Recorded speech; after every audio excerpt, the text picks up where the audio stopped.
ორშაბათიდან ახალი კადრებით შეხვდება ახალ სასწავლო წელს ქუთაისის უნივერსიტეტის რექტორის და პრორექტორების მიერ სასწავლებლის დატოვება ქუთაისლებისთვის მოულოდნელი აღმოჩნდა.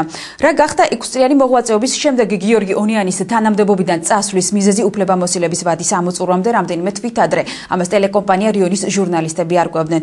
ასევე სიუჟეტში შეფერხდება თუ არა სასწავლო პროცესი ქუთაისში და ვინ ახორციელებს დროებით რექტორის მოვალეობას უნივერსიტეტში.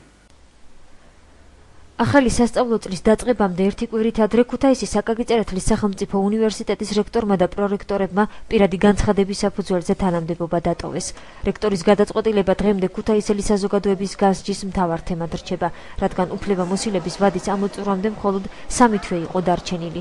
როგორც კულუარებში საუბრობენ, გიორგი ონიანის გადადგომის მთავარი მიზეზი სამინისტროდან განხორციელებული ზარი იყო, თუმცა თავად ყოფილი რექტორი თანამდებობიდან წასვლის სხვა ვერსიას ასახელებს.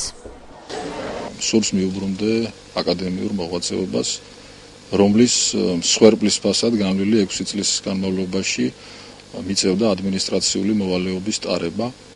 უფლებამოსილების ვადის ამოწურვამდე 3 თვით ადრე რექტორის გადადგომა ლეიბორისტული პარტიის მიერ გამართული ბრიფინგის მთავარი თემა იყო. ლეიბორისტები მოულოდნელ საკადრო ცვლილებაში ხელისუფლებას ადანაშაულებენ და აცხადებენ, რომ დიდი ტრადიციების მატარებელი უნივერსიტეტის ცხოვრებაში ჩარევა ნაკლებად უნდა ხდებოდეს. ეს დაიწყო არა მარტო ქუთაისით, იგივე მიმდინარეობს ბათუმში, თბილისში.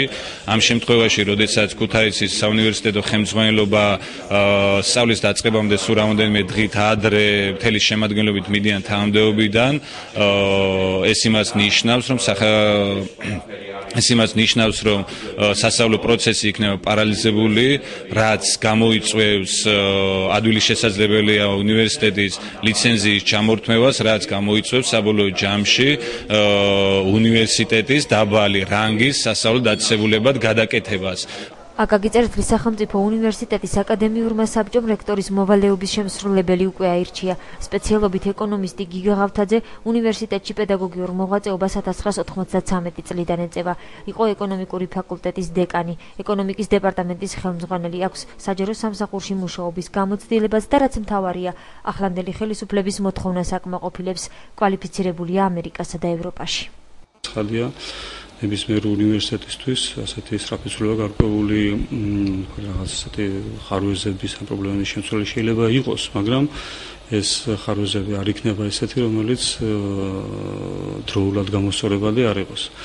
ყველა სამსახური, რომელსაც მე ვხვდები აქამდე შევხვდი და დღის განმავლობაში ვაპირებ კიდევ შეხვედრას, მუშაობს გამართულად, ხალხი მობილიზებულია, შემართებულია, ყველა ცდილობს, რაც შეიძლება, მთელი უნივერსიტეტის კოლექტივი ცდილობს, რაც შეიძლება ორგანიზებულად დავიწყოთ სასწავლო წელი. არანაირი საფრთხე იმისა, რომ სასწავლო პროცესი ჩაიშლება, რაღაცაზე არ არსებობს. ლეიბორისტების მიერ გაკეთებულ განცხადებას უნივერსიტეტის მოსალოდნელ პარალიზების შესახებ პროფესორ-მასწავლებლები არ ეთანხმებიან, თუმცა არც იმას უარყოფენ, რომ საკადრო ცვლილება შეუფერებელ დროს მოხდა.